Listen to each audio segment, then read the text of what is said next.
এই রমজানে আল্লাহ দিয়েছিলেন সিয়াম। এই সিয়ামের দ্বারা যেটা অর্জন করা যায় তার নাম না না 3 নাম্বার আর একটা জিনিস আছে।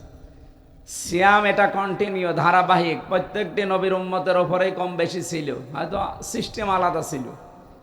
আপনি অন্যান্য নবীদের জীবনী পড়েন, হযরতে মারিয়াম আলাইহিস সালাম তিনি রোজা রাখতেন, সিয়াম পালন করতেন, তার সিস্টেম ছিল আলাদা। তিনি কথা বলতেন না, কিন্তু সব খেতে পারতেন। তাহলে মারিয়াম আলাইহিস সালামের রোজার সিস্টেম, খাওয়া দাওয়া করা যাবে, পান করা যাবে, কি করা যাবে না? বলেন বলেন।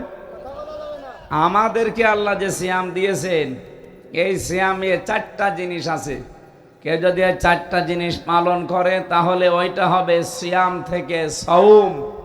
আর আমি হাদিস পড়েছিলাম এই কারণেই, আস-সাওমু লি ওয়া আনা আজজি বিহি ওয়া আনা উজজা বিহি। মানুষ রোজা আমার জন্য রাখে, নবীজি কি এখানে বলেছেন? আল্লাহ এটা হাদিসে কুদসি, এ কথা কি এখানে আছে? আস-সিয়ামু লি, আলেমদেরকে বলছি আস-সাওমু লি আছে, আস-সিয়াম আস-সাওম এক জিনিস না। সিয়াম এটা আমাদের জন্য ফরজ বিধান, প্রত্যেকের উপরে ছিল, কামা কুতিবা আলাল্লাযিনা মিন ক্বাবলিকুম। কিন্তু সাওম এটা আপনাকে তৈরি করা লাগে। সাওম যদি পালন করতে হয়, অন্যান্য সিয়াম সাধনাকারী যারা, তারা বললাম ওই যে খালি কথা বলতো না, খাবার খেত। কিন্তু আমরা যদি সিয়ামকে সাওম বানাতে চাই, 4টা শর্ত মানা লাগে। কয়টা?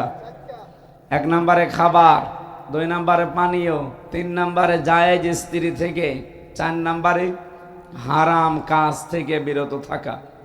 এই 4টা শর্ত পূরণ করতে পারলে ওইটা হয় সাওম।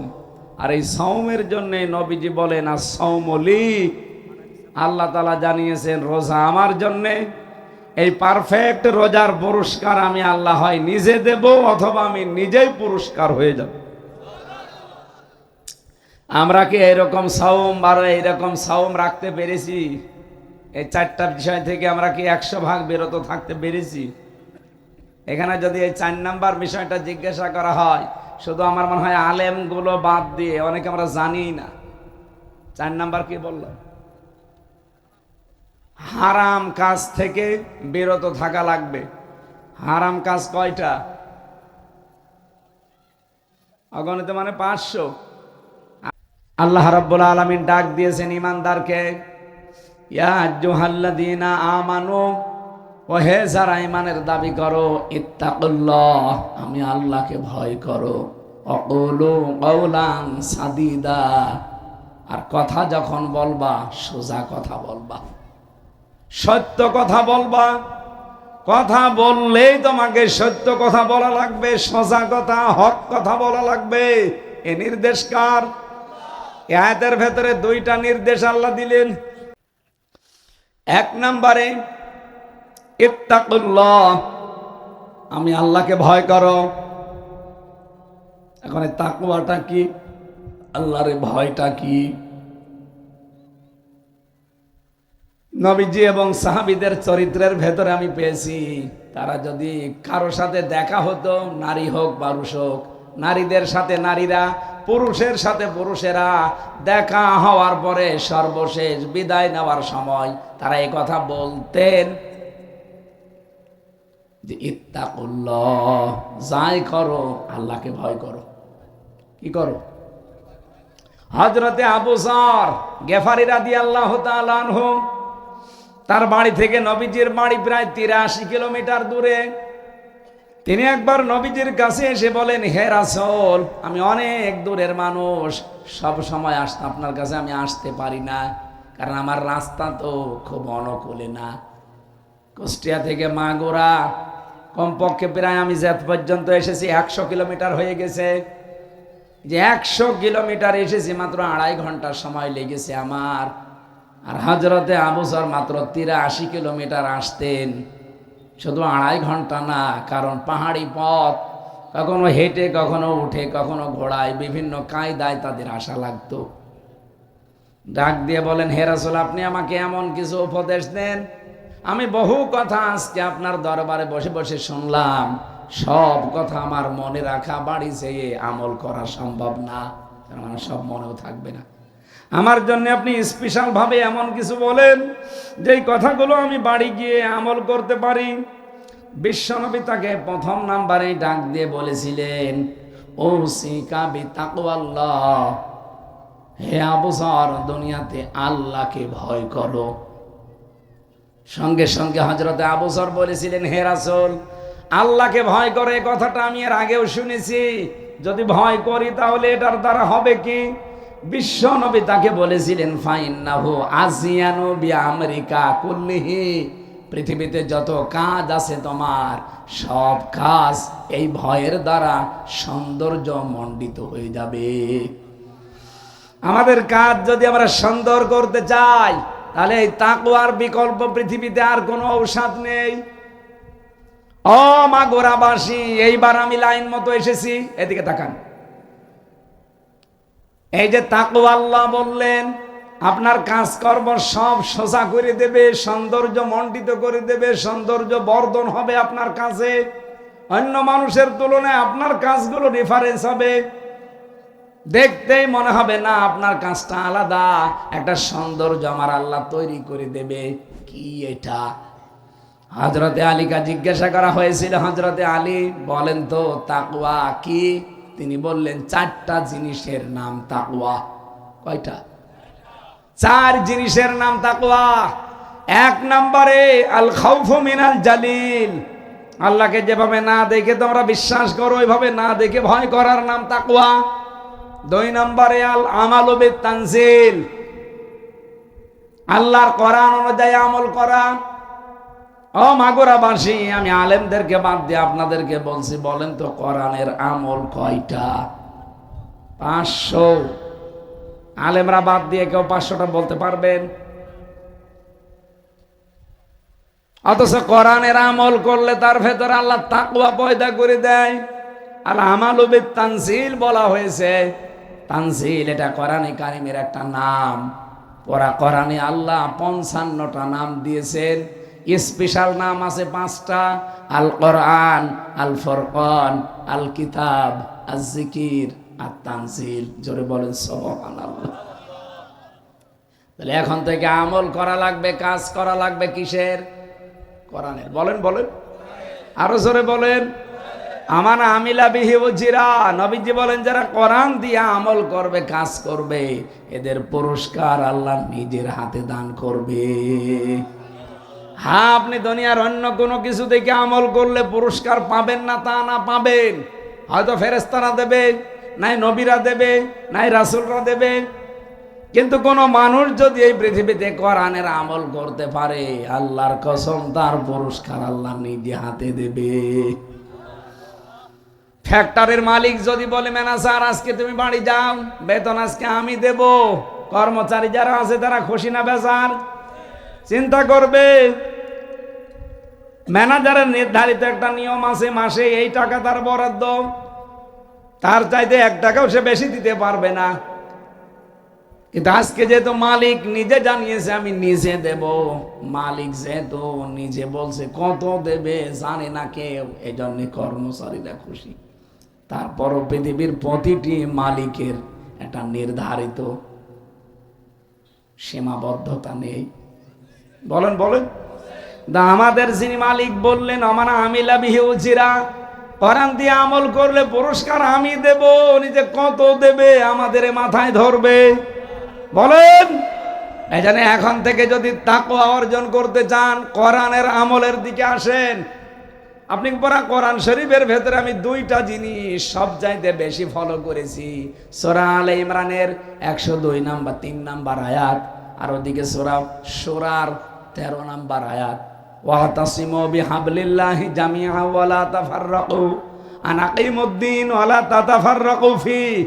পড়া কোরআনের ভেতরে এই 2 জায়গায় আল্লাহ বলেন এখানে মত পার্থক্য করব না, সব এক হয়ে যাও, সবাই মিলে এক হও, মত পার্থক্য করব না, দলাদলি ফতোয়াবাজি করব না এই জায়গায়। অথচ বাংলাদেশ সহ বিশ্বে এই 2 জায়গায় যত রকমের ফতোয়াবাজি, দলাদলি। যখনই বলা হয় আসেন কোরআনের কাছে আসি, ওয়াতাসিমু, আল্লাহ কেন ওয়াতাসিমু দিলেন? খুজু দিতে পারতেন, খুজু দিলেও অর্থ হয়ে যেত। ইতিসাম শব্দটার ভেতরে অক্ষর বেশি, এর পেছনে গুরুত্ব বেশি। এরপরে আল্লাহ দিয়েছেন বিহাবলিল্লাহ, আল্লাহর রজ্জু রশি, জামিয়া, সবাই মিলে ধরো। যেখানে কোরআন সবাই মিলে ধরার কথা, আল্লাহর নির্দেশ, ওয়ালা তাতাফাররাকু ফি, এই জায়গায় কোন ওয়ালা তাফাররাকু, এখানে পার্থক্য নেই।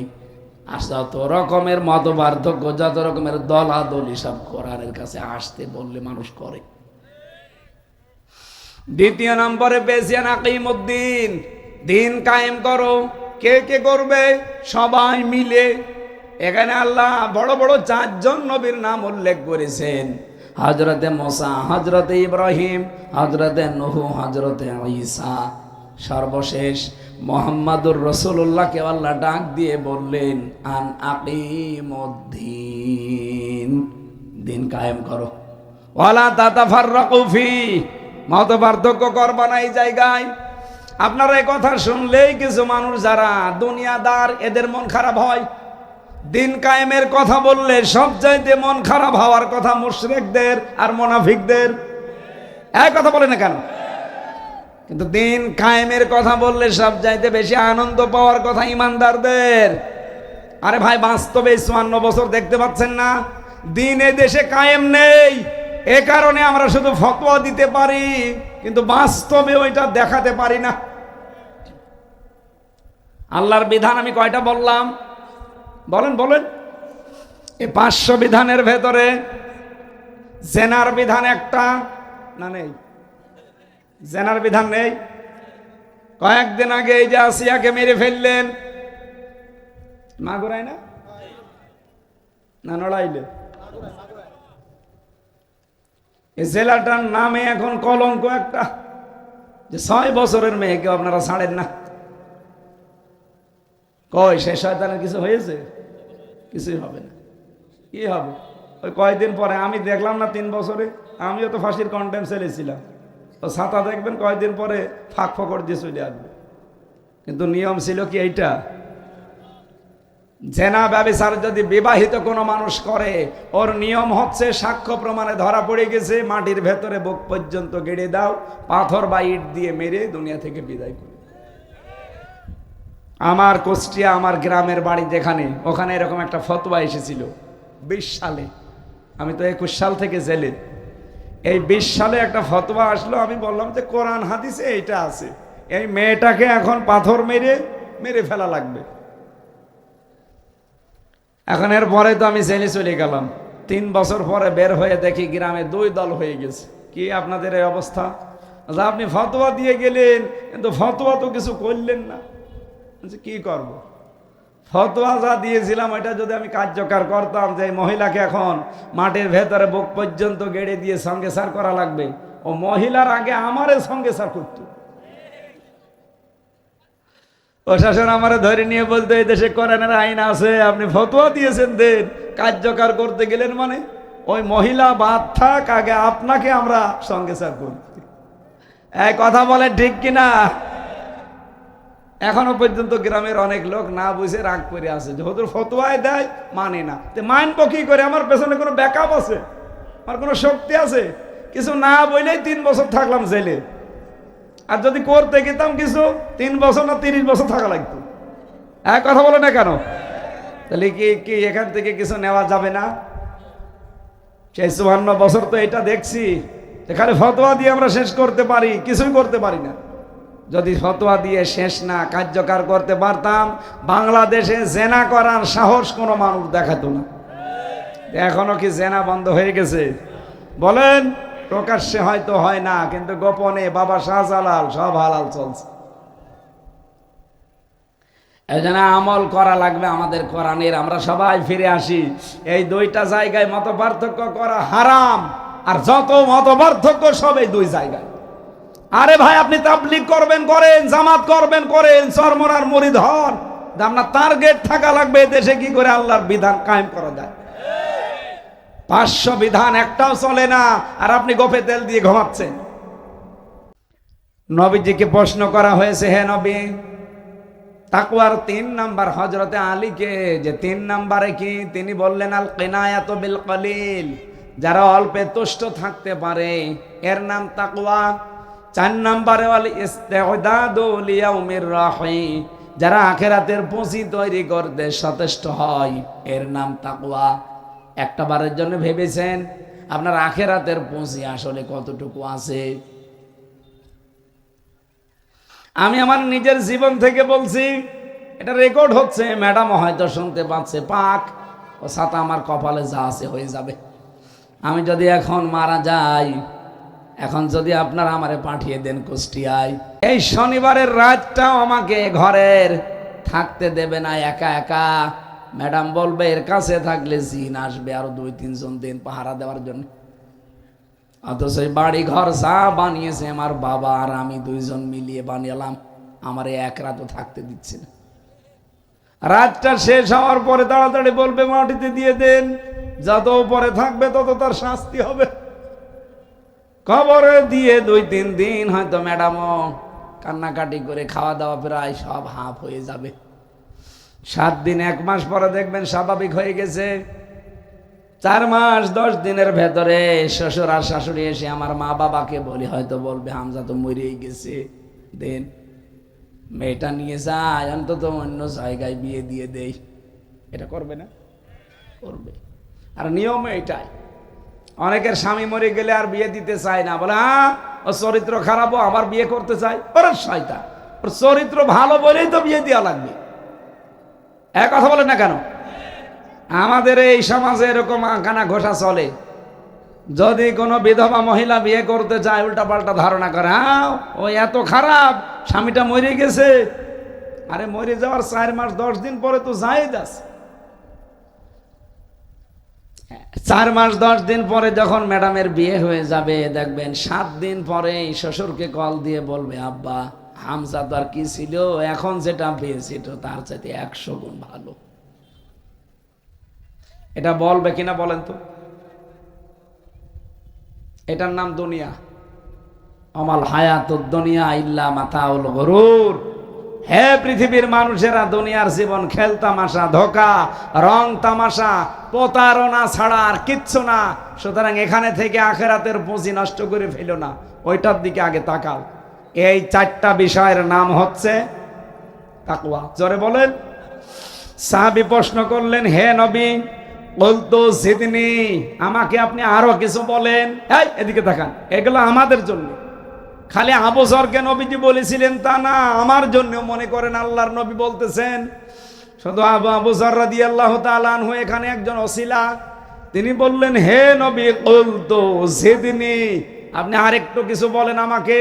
আমি তো একটা শুনলাম যে তাকওয়া অর্জন করলে আমার দুনিয়ার সব কাজ সৌন্দর্যমণ্ডিত হয়ে যাবে। নবীজি তাকে 2য় নম্বর বলেছিলেন, আলাইকা বিতিলাওয়াতিল কোরআন ওয়া যিকরিল্লাহ আযজা ওয়া জাল্লা। এই দুনিয়ায় যতদিন বেঁচে আছো, এটা অবশ্য করিয়ে একেবারে তোমার জন্য ফরজ করে নেবে যে কোরআন তেলাওয়াত আর আল্লাহর জিকির। কয়টা? যতদিন বেঁচে আছেন, মনে করেন আবু যরকে না, আমাকে নবীজি বলছেন, যতদিন আপনি বেঁচে আছেন, নারী হন পুরুষ হন, প্রতিদিন অন্তত নিজের উপরে কোরআন তেলাওয়াত করা, এটা একেবারে ফরজ মনে করে নেবেন। খাবার না খেলে যেমন বাঁচতে পারেন না, মনে করবেন কোরআন না পড়লে আমি বাঁচতে পারবো না। 2 নম্বরে ওয়া যিকরিল্লাহি আযজা ওয়া জাল্লা, আল্লাহর জিকির সব সময় স্মরণে রাখবা। জিকির কি? বাংলাদেশে জিকির নিয়ে একটা ভেজাল আছে। আমি যতগুলো দেশ দুনিয়াতে ঘুরলাম, 2টা দেশে জিকিরের ভেজাল বেশি, বাংলাদেশ আর ভারতে। জিকির মানে আমরা শুধুমাত্র বুঝি সুবহানাল্লাহ, আলহামদুলিল্লাহ, আল্লাহু আকবার, না। জিকিরের প্রধান অর্থ আছে 5টা। জিকির মানে আল্লাহর কোরআন, জিকির মানে নামাজ, জিকির মানে আল্লাহর বিধান, জিকির মানে উপদেশ, জিকির মানে স্মরণ। এই 5টা বিষয় যখন দুনিয়ার জীবনে আপনি মানতে পারবেন, মাস্ট বি। রাসূলুল্লাহকে সঙ্গে সঙ্গে সাহাবী বলেছিলেন, হে নবী, এই 2টা কাজ আমি করব, পাবো কি? ফাইন্নাহু যিকরুল্লাকা ফিস সামা ওয়া নূরুল্লাকা ফিল আরদ। এই দুইটা কাজ যদি তোমার প্রতি অবশ্য করণীয় করে নিতে পারো যে আমি করবই, তাহলে তোমার নামটা আমার আল্লাহ আসমানে তার বিশেষ ফেরেশতাদের সামনে আলোচনা করবেন। আমার মালিক যিনি, আমার মতো একটা নরাধম, আমার মতো একটা অপদার্থ, একটা নগণ্য বান্দার আলোচনা আল্লাহ তার বিশেষ বিশেষ ফেরেশতাদের সামনে করছে। নূরুল্লাকা ফিল আরদ, দুনিয়ায় আমার জন্য এটা আলো হয়ে দেখা দেবে। আলো দিয়ে মানুষ কি করে? পথ চলে।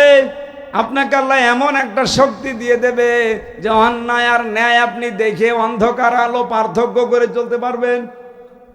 তাহলে এই কাজটা এখন থেকে আমাদের দুনিয়ায় করা দরকার। যে যেখানে আছেন কোরআন তেলাওয়াত মাস্ট বি করে নেবেন নিজের প্রতি। যতটুকু পারেন প্রতিদিন। যদি সূরা ইখলাস পারেন ওইটাই পড়েন। আমি কথা বোঝাতে পারছি? কয়েকটা গুরুত্বপূর্ণ তথ্য আরো আছে। 3 নম্বরে নবীজি বললেন, সাহাবী আর কিছু বলার আছে? হযরতে আবু যর বললেন, কুলতু জিদনি, নবী আপনি আরেকটু বলেন।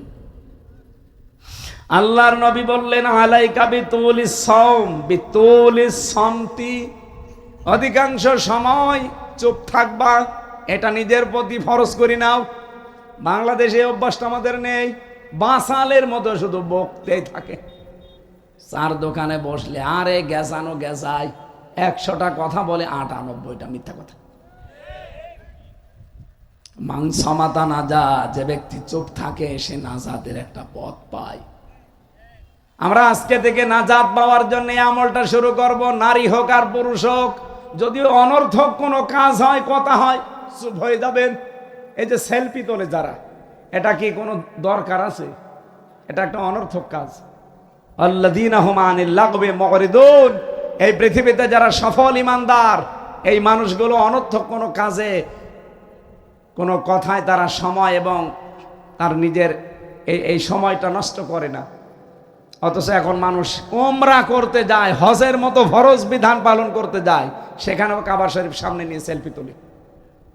এটা কি হজ না সেলফি হজ? বলেন।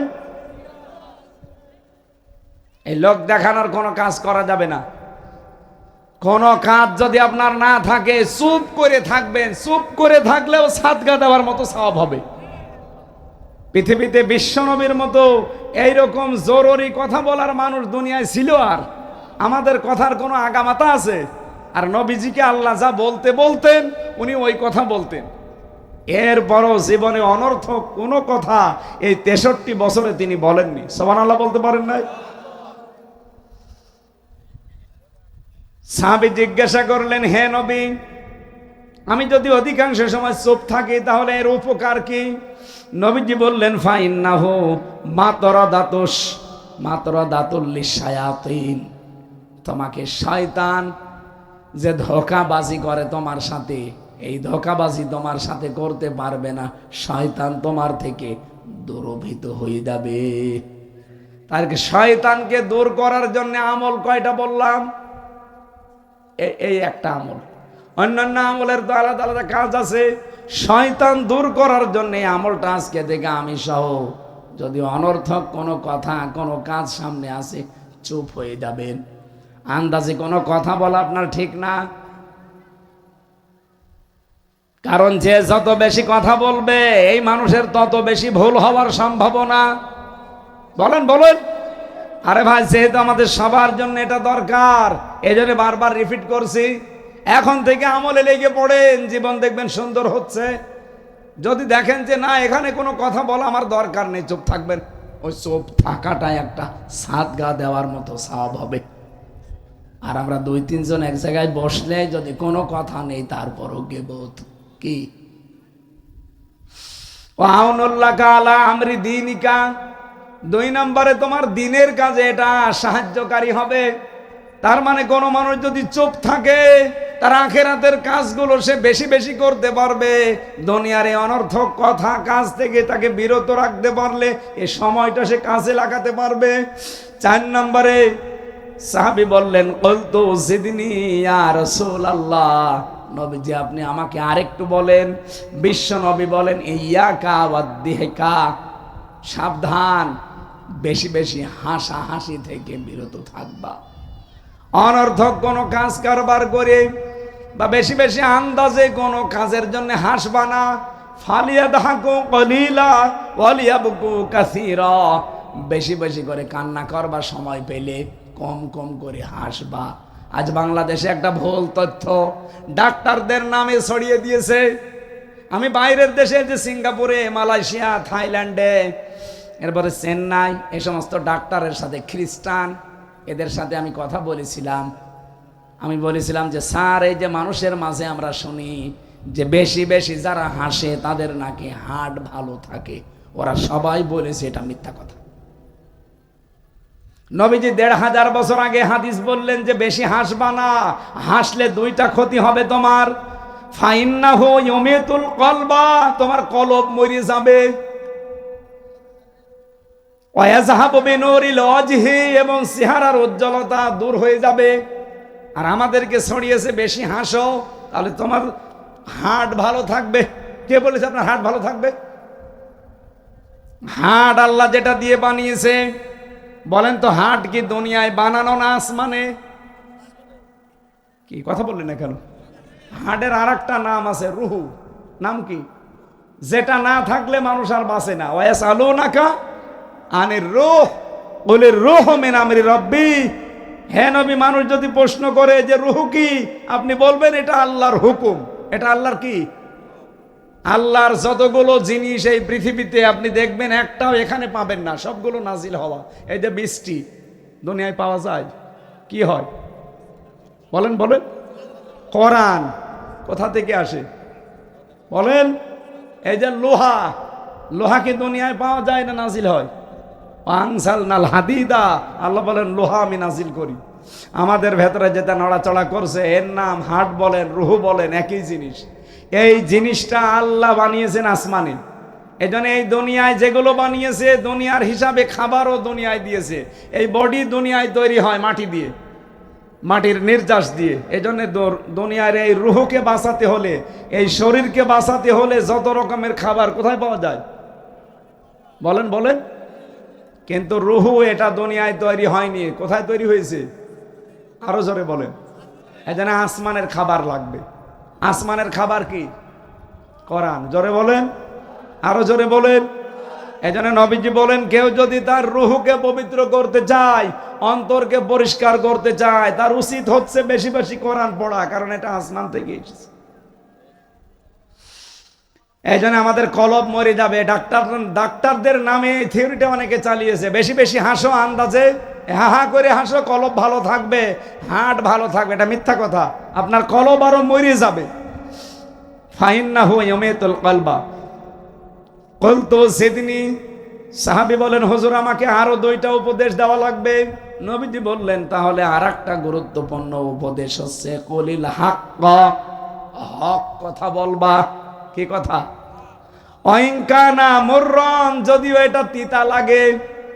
আজ আমি আয়াত পড়েছিলাম, আমানুত্তাকুল্লাহ আকুলু কাওলান সাদীদা, ঈমানদাররা আল্লাহকে ভয় করো আর সদা সত্য কথা বলো।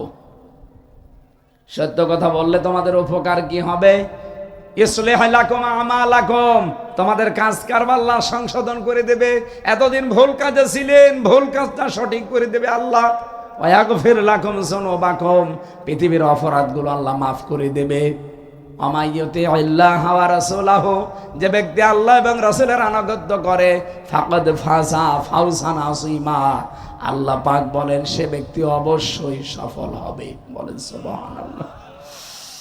এরপরে সাহাবী বললেন, হে নবী আপনি আমাকে কুলতু জিদনি, আরেকটু কিছু বলেন। নবীজি বললেন, লা তাখাফ ফিল্লাহি লাওমাতা লাইম, আল্লাহর পথে চলতে গিয়ে কখনো কোনো তিরস্কার, কারুর তিরস্কারকে পাত্তা দিবা না। এই বাংলাদেশে এখন সে সময় এসে গেছে। আল্লাহর পথে যদি বুঝে শুনে চলতে পারেন, তিরস্কার যতই হোক, বদনাম যতই আসুক, যত রকমের গালিগালাজ, খারাপ কথা যে যা বলুক, কারোটা পরোয়া করা। আরো জোরে বলেন। সাহাবী বললেন, হে নবী কুলতু জিদনি, আপনি আমাকে আর একটু কিছু বলেন। এইটাই আসল কথা। নবীজি বললেন লিয়াহসুসকা আনিন নাস মা তাআলামু মিন নাফসিকা। যদি কারো বিরুদ্ধে বদনাম করতে মনে চায়, সঙ্গে সঙ্গে নিজের দিকে তাকাবা আর বলবা, হে মন, আমি তো অন্যের একটা বদনাম করব, অথচ ওই দোষে আমি নিজেই দোষী। আর চার দোকানে এখনই যান, কি গেজানো গেজাচ্ছে দেখেন, অথচ যার বিরুদ্ধে বদনাম করছে, নবীর এই হাদিস যদি ওর জানা থাকলো লিয়াহসুসকা, এটা জায়েজই নেই। কারো সম্পর্কে কোনো কথা বলতে হলে যদি মন আপনার চায় যে বলি, ভালোই লাগছে, তখন আপনার ভেতরে যেন এই চিন্তা আসে না, আপনি যেন কারো বিরুদ্ধে কুৎসা রটনা করার মন হলেই যেন আপনার এটা মনে থাকে, না এই দোষে তো আমি নিজেই দোষী, আমি বলবো না, চুপ হয়ে যাবেন। সাহাবী বললেন, হুজুর এই কয়টায়? বলে, হ্যাঁ, যদি মেনে নিতে পারো আমি নবী গ্যারান্টি দিলাম তুমি জান্নাতি। এ নবীজিকে হযরত আবু যরকে শুধু দিয়েছিলেন না, আমরাও আছি। সুতরাং যারা আছেন এই 7টা কাজ, নারী পুরুষ সবাই, আল্লাহ আমাদেরকে হাদিসটা বাস্তব জীবনে মেনে চলার তৌফিক দেন, বলেন আমিন। রমজান এসে যতগুলো শিক্ষা দিয়েছিল তার নামে 3 নাম্বার এটা ছিল আল কিনায়াতু বিল কলিল, অল্পে তুষ্ট থাকা লাগবে। কি আমরা কি অল্পে তুষ্ট হতে পারি? না। অল্পে তুষ্ট যদি হতে পারতাম, এই যে একজনের শুনলাম 620টা বাড়ি। আমি কয়েকদিন আগে মালয়েশিয়া ছিলাম, যে দেখি শয়তান ওখানে চা খাচ্ছে এক হোটেলের নিচে। কি আপনি এখানে? হুজুর আমরা আগেই পালিয়েছি। কেন? আপনাদের 620টা বাড়ি, এখানে পালালেন মানে বাড়ি থাকবেন না? এদেশেও তো কত সাহেব পাড়া বানিয়ে রেখেছেন, না ওখানে থেকে মায়ের খাবো। এদেশে বাংলাদেশের 20 লাখ বাঙালি থাকে, যদি একবার জানে যে সাহেব পাড়া অমুক রুমে আসি, পিটিয়ে মেরে ফেলবে। এই জন্য চুরি করে আসি, নামি না, মাঝে মাঝে নামি। আজকে হঠাৎ আপনার সাথে দেখা হয়ে গেল, দোয়া করেন, কারোর সাথে বলবেন না। আমারে বলছে কারোর সাথে বলবেন না। কি করলেন আপনি? কিছুই করতে পারলেন না, এতগুলো বাড়ি বানিয়ে। আতিলকা বুয়ুতুহুম খাবিয়াতাম বিমা সালামু। সূরা নমল 19 নাম্বার পারা 20 নাম্বার পৃষ্ঠা 7 নাম্বার লাইনের 52 নাম্বার আয়াতের প্রথম অংশে আছে। এটা তাফসীরে ফি জিলালিল কোরআনে রব্বুল আলামিন বলেন, এই সেই ঘরগুলো খাবিয়াতান, জনশূন্য করে দিয়েছি, পরিত্যক্ত বানিয়ে দিয়েছি, বিমা যালামু, এদের জুলুমের কারণে। আল্লাহ এতটুকু যদি বলে শেষ করে দিতেন, এই আয়াতই পড়তাম না। এর পরের অংশ আমাদের জন্য রব্বুল আলামিন বলেন, ইন্না ফি যালিকা লাআয়াতাল লিকাউমিন ইয়ালামুন। এখানে যারা আরবি গ্রামার বোঝে, 2টা তাকিদ, না একটা লাম একটা, অবশ্যই এর ভেতরে শিক্ষা আছে যারা জ্ঞানী তাদের জন্য। কি শিক্ষা? আপনি দেখেন, আগস্টের 5 তারিখের বিকাল বেলা আসতে আসতে বাংলাদেশে 620টা থানা। এতগুলো থানাতে যত জালেমের বাড়ি ছিল, সে ছোট জালেম হোক বড় জালেম হোক, অধিকাংশ মানুষের বাড়ি ঘর এখন পরিত্যক্ত হয়ে গেছে। এখন পরিত্যক্ত বানিয়ে দিল কে? না, আল্লাহ পাক বলেন, ফাকতিয়া দাবিরুল কওমিল্লাযিনা যালামু। সূরা আনআম 7 নাম্বার 12 নাম্বার পৃষ্ঠা 4 নাম্বার লাইনের 45 নাম্বার আয়াতের প্রথম অংশে আছে। আল্লাহ বলেন, জালেমদের শিকড় কাটা হয়ে গেছে। কেটেছে কে?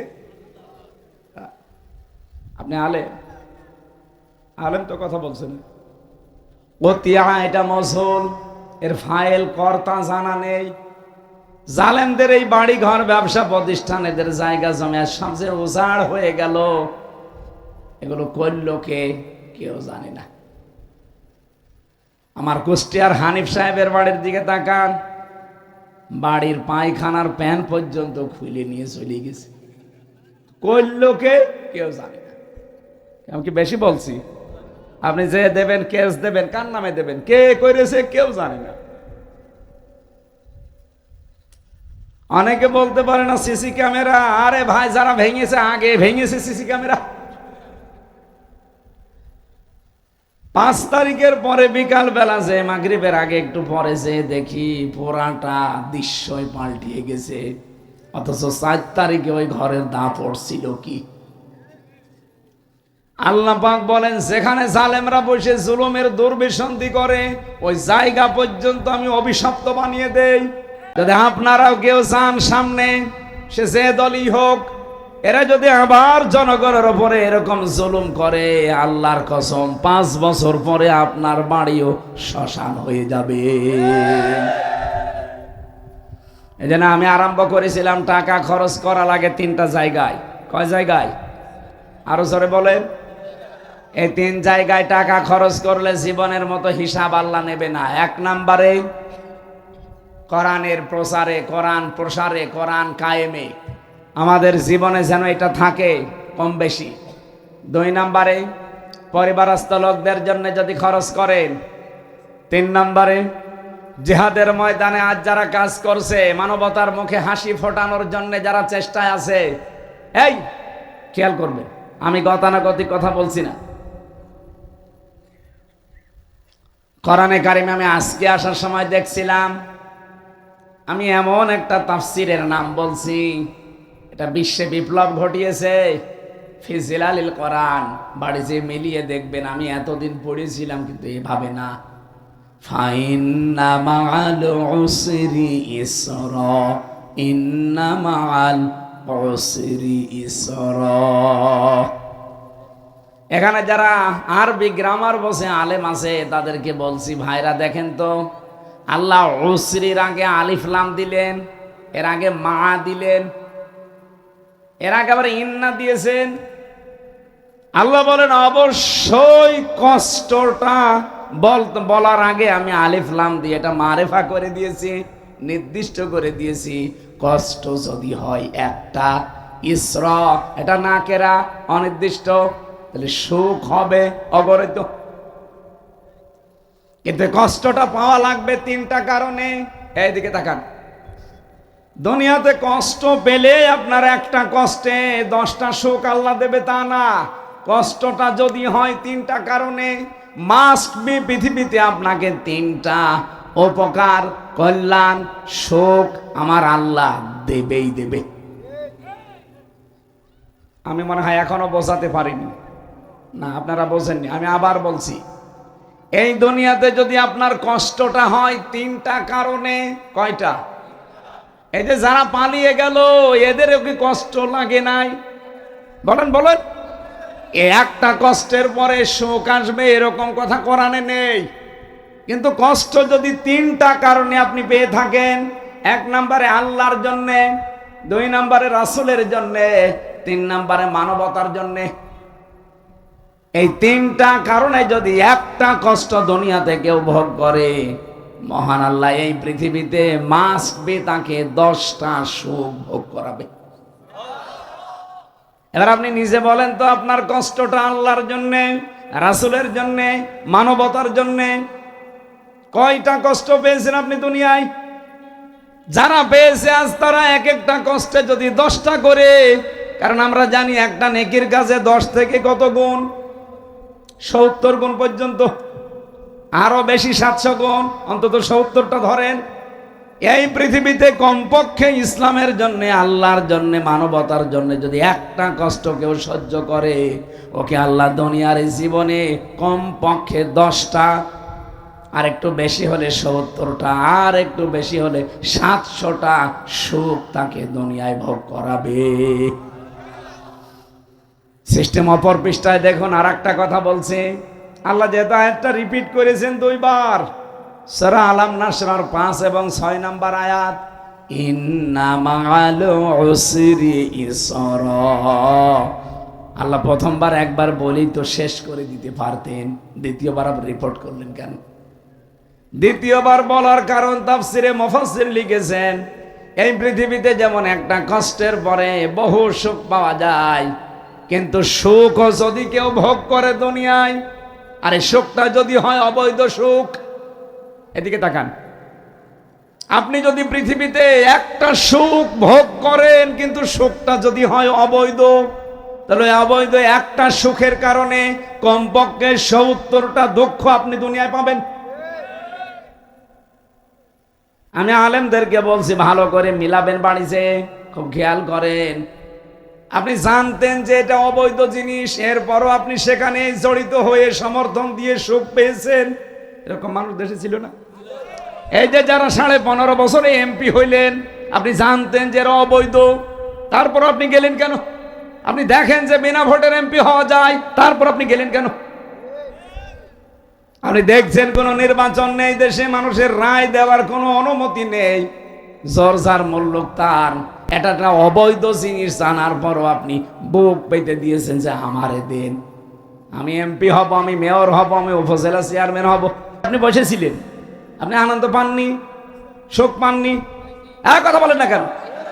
আপনি সুখ পেয়েছেন একটা, এই অবৈধ সুখ একটা ভোগ করেছিলেন। এখন রেডি হন, দুনিয়ার জীবনে ৭০টা দুঃখ আপনাকে আল্লাহ দেবে। হাসিনার কপাল আজ খারাপ এমনি হয়নি। অবৈধ সুখ যতগুলো পেয়েছিল 15.5 বছরে, এক একটা এখন ৭০টা করে দুঃখর জীবনে নেমে আসবে। এই জন্য যেটাই হাত দিচ্ছে ওইটাই বিফল হচ্ছে, একটাও সফল হতে পারছে না। যেটাই হাত দেয় সেটাই শেষ। আগস্টের 5 তারিখের পর থেকে 27 বার চেষ্টা চালিয়েছিল এই দেশটাকে অশান্ত করার জন্য, একটাও কাজে লাগে না। কারণ অবৈধ সুখ পেয়েছে দুনিয়ায় বহু, আর এক একটা অবৈধ সুখের জন্য কষ্ট হবে কয়টা করে? এখনো তো কিছুই হয়নি। আমি আশা করছি আপনি কথা বুঝেছেন। এখন যদি কেউ না বোঝার ভান করে থাকেন, এদিকে আসে, এমন জোরে কানের নিচে দেব না, সব বুঝে ফেলবে। না হুজুর, আমি কিছুই বুঝি না। আজ যারা পরকীয়া প্রেমে লিপ্ত, এটা বৈধ না অবৈধ? সুখ হয়তো পাবেন আপনি, একটা সুখ পাবেন, দুঃখ কয়টা হবে? আমার মনে হয় এই তাফসিরের আগে এইভাবে গভীরে আপনি পড়েননি। যারা এখানে আছেন পড়েছেন কিনা আমি জানি না, আমার কাছে তো বেশ ভালোই লাগে যে আসলেও তো তাই। এই দেশে যারা সত্যি আল্লাহর জন্যে, রাসূলের জন্যে, মানবতার জন্যে কষ্ট সহ্য করেছে, মাস্ট বি, যেহেতু ইসরা এটা না কেরা, এটা অনির্দিষ্ট, কোনো কুল কিনারা নেই, অবশ্যই আল্লাহ তাদেরকে ৭০টা সুখ দুনিয়ায় তাদেরকে দেবেই, কারণ কষ্ট পেয়েছে একটা। এখানে কত মানুষ বসে আছে আপনি দেখেন, এই 15.5 বছরে কতদিন তারা নিজের স্ত্রীর কাছে ঘরে থাকতে পারে নাই। কেউ গাছতলায়, কেউ বাঁশের নিচে, কেউ ধানের খেতে, কেউ আখের খেতে রাতের বেলা থাকতো, কষ্ট হয়নি? আরো জোরে বলেন।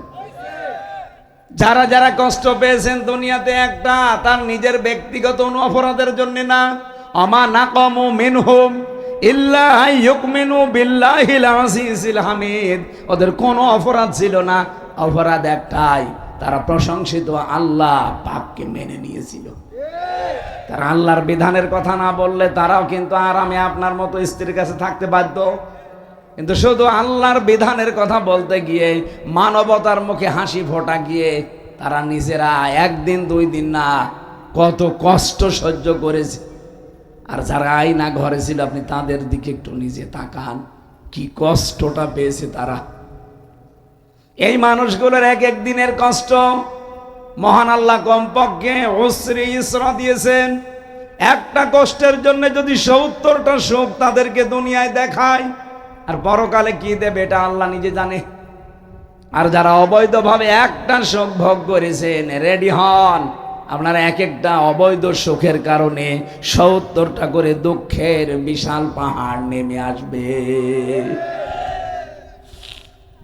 এই জন্য আমরা যেন এরকম ভুল আর না করি। আমার মনে হয় ওয়াজ হয়ে গেছে। আপনি যদি জ্ঞানী মানুষ হয়ে থাকেন, ওয়াজ হয়ে গেছে। এই জন্য সুখ আমাদের সামনে।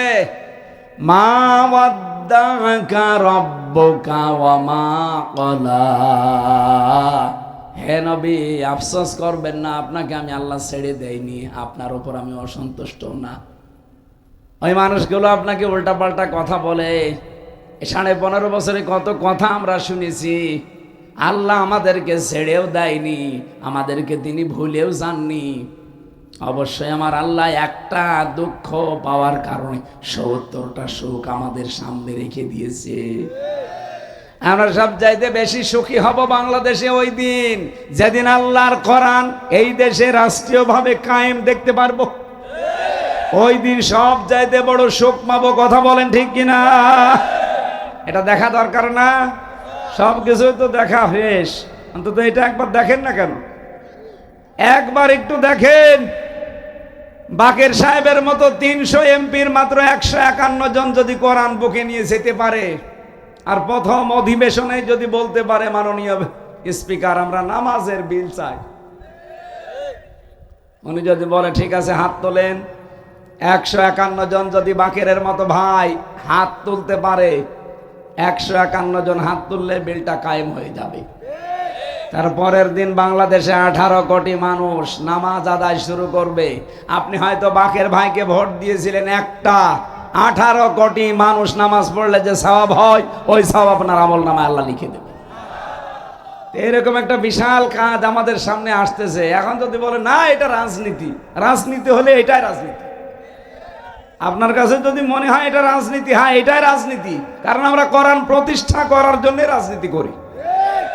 আমার রাজনীতি তো আর আপনার মতো রাস্তাঘাট ব্রিজ কালভার্ট মেরে খাওয়ার রাজনীতি না। খাবি খা, জন্মের খাওয়া খা। আমার ভাইরা এখানে জিহাদের ময়দানে যারা কাজ করছে, নিজে যদি যেতে না পারেন, যদি আপনার অনুকূল পরিবেশ না থাকে, যদি ভয় পান, তাহলে যারা কাজ করছে তাদেরকে সাহায্য করেন। জীবনে হিসাব দেওয়াই লাগবে না। আল্লাহ আমাদের তৌফিক দিন, বলে না আমি। সকল মৃত ব্যক্তিদের এলাকায় যারা আছে তাদের রুহের মাগফিরাত কামনায় দিয়েছেন অনুষ্ঠান। আপনি বোঝেন শব্দটা কি? কত মানুষ আজ কবরে যারা পড়ে আছে, ওরা এত অসহায়। নবীজি বলেন যদি সাগরের ভেতরে নৌকা ডুবে যায়, জাহাজ ডুবে যায়, যারা ভাসতে থাকে, একটা তক্তা যদি পায় তাও সেটা বুকের ভেতরে নিয়ে চলতে থাকে আর আশায় থাকে যে কিনারা পাবো। কবরে যাবার পরে মানুষ ঠিক ওই রকম হয়ে যায়। পৃথিবীতে কেউ যদি একটু নেকির কাজ তাদের জন্য পাঠায়, ওইটা বুকের ভেতরে ধরে একটু শান্তি পায়।